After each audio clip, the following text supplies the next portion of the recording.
मराठी, सकारात्मक पारदर्शी पत्रकारिता।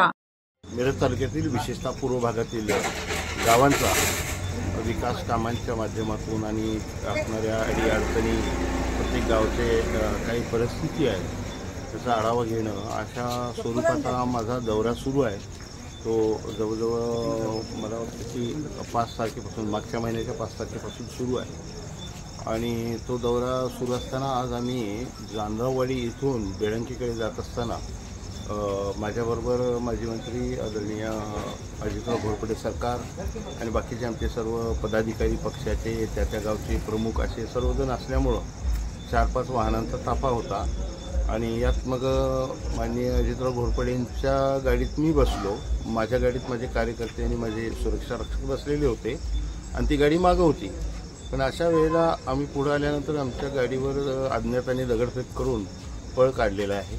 एवढंच इथंपर्यंत माहिती आहे। संबंधित पोलिसांना याची कल्पना दिलेली आहे, खात्याला संबंधित पोलीस बाकीचे पंचनामे किंवा बाकीचे कार्य वगैरे तपास करीत आहेत। त्यांच्या तपासाअंती काय येईल त्यावर आपण पुढचं बोलू।